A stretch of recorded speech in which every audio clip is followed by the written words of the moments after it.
আপনাকে তো আমি আগেই বলেছি আপনার কোনো সাহায্য আমার লাগবে না। আপনি চলে যান এখান থেকে দয়া করে।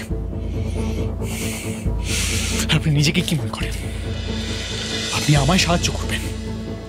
আপনি এটা ভুলে যাচ্ছেন যে আমার আজকে এই সিচুয়েশন সেটা আপনার জন্য।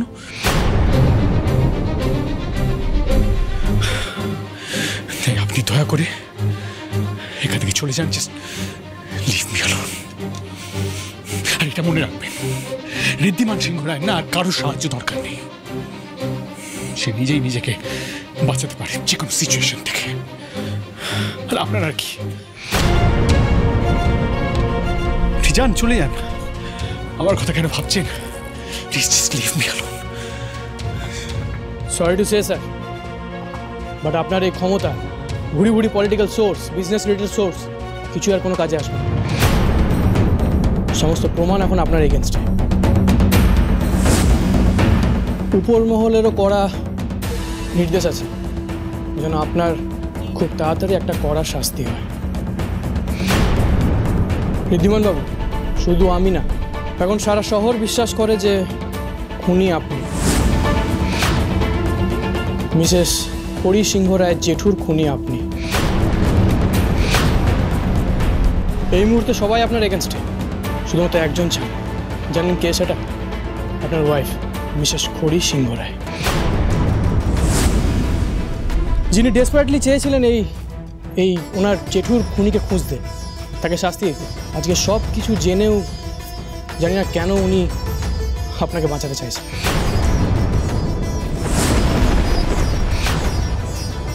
এটা একদম সত্যি যে আপনার ওয়াইফের জন্যই আপনি ছাড়া পেলেন।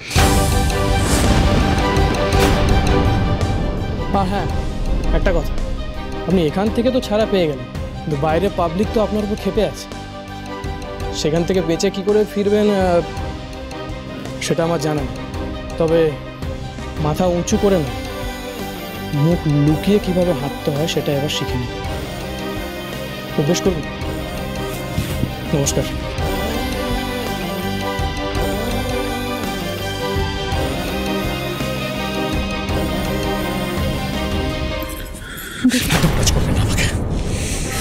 Don't touch me. আপনি আমার কেউ নন, কোনো অধিকার নেই আপনার। আর আমি জানি আপনি কি প্রমাণ করার চেষ্টা করছেন এই সমর কাছে, গোটা দুনিয়ার কাছে, যে আপনি ঋদ্ধিমান সিংহ রায়ের উপর দয়া করেছেন, তাই না? আপনি এটাই প্রমাণ করার চেষ্টা করছেন যে আপনি আমার সাহায্য করছেন। You will be the greater person. কিন্তু না, আপনার এই উদ্দেশ্যটা আমি পূরণ হতে দেব না। আপনার আমাকে যা যা কথা শোনানোর, যত রাগ করার, যা যা বলার, যা যা করার সব পরে করবেন ঋদ্ধিমান বাবু। এখন এটা সময় নয়। এখন দয়া করে এখান থেকে চলুন। দেখুন, আমাদের সামনে এখন একটা বড় লড়াই আছে। আমরা যদি রাগারাগি করি, জেদাজেদি করি, তাহলে আখেরে কিন্তু আমাদেরই ক্ষতি। শুনুন, আপনার কাছ থেকে এই লাভ ক্ষতির এই হিসেব আমি শিখতে যাব না। আপনি আমার কেউ নন। আর আপনি বলছিলেন না আমাদের মধ্যে কোনো সম্পর্ক নেই, কোনো সম্পর্ক নেই। ঋদ্ধিমান সিংহ রায় নিজেকে বাঁচাতে জানে, ঠিকই বলেছিলেন। আপনাকে আমার জীবনে আর কোনো দরকার নেই, কেউ নন আপনি।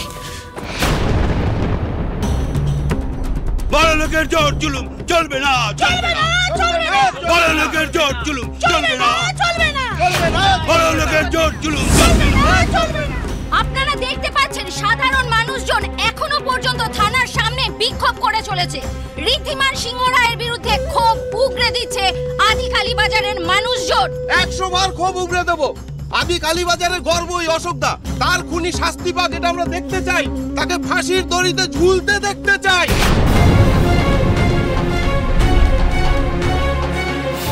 টাকার জন্য ছাড়া পেয়েছো, তোমার মতো খুনিকে এখান থেকে বেরোতে দেবো না।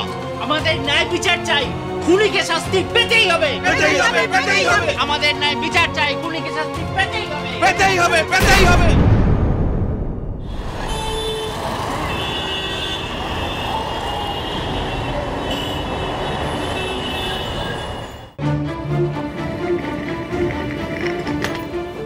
দেখো সাবধানে নিয়ে যাও জিনিসপত্র। কি ব্যাপার বাবা, সব জিনিসপত্র নিয়ে ড্রাইভার কোথায় যাচ্ছে? তুমি কি ভুলে গেলে বড় বৌমা, সামনে জগদ্ধাত্রী পুজো। আমি ঠিক করেছি এবারেও প্রতি বছরের মতো আমাদের আদি বাড়িতেই জগদ্ধাত্রী পুজো হবে। মানে পুজো হবে মানে কি বাবা, বুঝতে পারছি না তো। আপনি কি ভুলে গেলেন যে এ বাড়ির বড় ছেলে আমার ছেলে, আপনার নয়নের মণি, আপনার বড় নাতি এই মুহূর্তে লকআপে। ঋদ্ধিমান এখানে নেই বাবা। গত বছর তো আপনি এই পুজো ওর হাতে তুলে দিয়েছিলেন, আর ওকে ছাড়া আজ আপনি পুজো করবেন? কি করে ভাবলেন এটা? আর আপনি দেখতে পাচ্ছেন না আমাদের কারো তো মাথা ঠিক নেই। আমরা চেষ্টা করছি ঋদ্ধিমানকে কি করে লকআপ থেকে বের করে আনার, কেউ আমাদের পাশে নেই, কেউ আমাদের হেল্প করছে না। আমাদের সব সোর্স ফেল করছে, সব লয়াররাই কেসটা নিতে চাইছে না বাবা। এরকম একটা ক্রিটিক্যাল সিচুয়েশন আপনি এটা ভাবলেন কি করে যে আমরা আদি বাড়ি থেকে পুজো করবো, আনন্দ করবো, উৎসব করবো? দিস ইজ ইম্পসিবল বাবা, দিস ইজ জাস্ট। ও দিদি দিদি দিদি দিদি দিদি দিদি দিদি প্লিজ।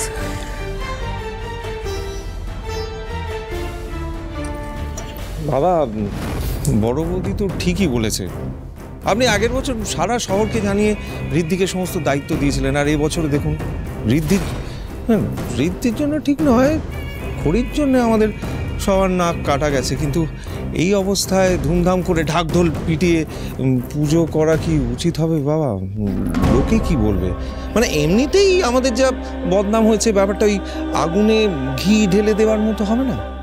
তার চেয়ে আমি বলছিলাম বাবা যে এবছর থেকে পুজো টুজো তুলে দিলেই তো সমস্ত ল্যাটা চুপ চুপ চুপ।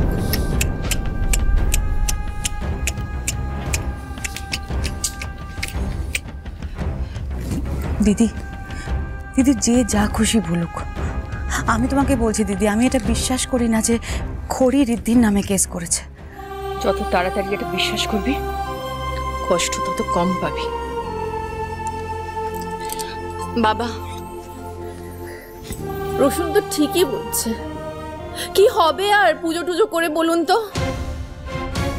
আমার ছেলেটা গত বছর এত ভক্তি শ্রদ্ধা দিয়ে মায়ের আরাধনা করলো, আর তার ফল দেখুন। মা এত বড় একটা অন্যায় করতে পারলো ঋদ্ধির সাথে, বিনা অপরাধে আমার ছেলেটা এখন লকআপে বসে আছে, আর আপনি বলছেন পুজো করতে? বাবা দেখো বৌমা, জগদ্ধাত্রী পুজো আমাদের এই সিংহরায় বাড়ির ঐতিহ্য। অনেক বিপদ এসছে, অনেক ঝড়ঝাপটা এসছে, কিন্তু এই পুজোয় কখনো বাধা পড়েনি। হ্যাঁ, আমি আমার এক ছেলেকে ত্যায্যপুত্র পর্যন্ত করেছি, কিন্তু তা সত্ত্বেও এই পুজোয় বাধা পড়তে দিইনি।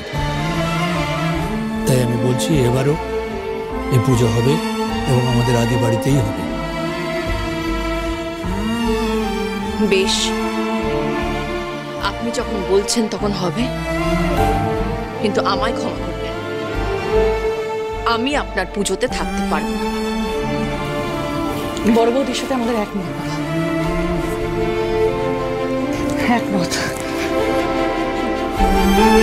সত্যি বলছি, আমাদের কারোর আর এই পুজোয় কোনো মন নেই গো। তুমি তো বলেছিলে পুজো মানে পরিবারের সবাই একসাথে আনন্দ করার দিন। সেটাই যখন সম্ভব হচ্ছে না, তাহলে ঘটা করে এত পুজো, তার আয়োজন সবটাই তো বৃথা বাবা। বাড়ির ছেলেটা বাড়িতে নেই, ওকে ছাড়া পুজো করাটা কি ঠিক? ঠিক কি তো নয় বাবা। আর আমি যদি বলি এ বাড়ির ছেলে জগদ্ধাত্রী পুজোয় উপস্থিত থাকবে,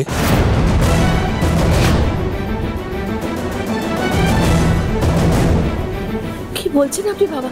আমাদের ঋদ্ধিমান উপস্থিত থাকবে কি করে? খড়ি আমাকে কথা দিয়ে গেছে,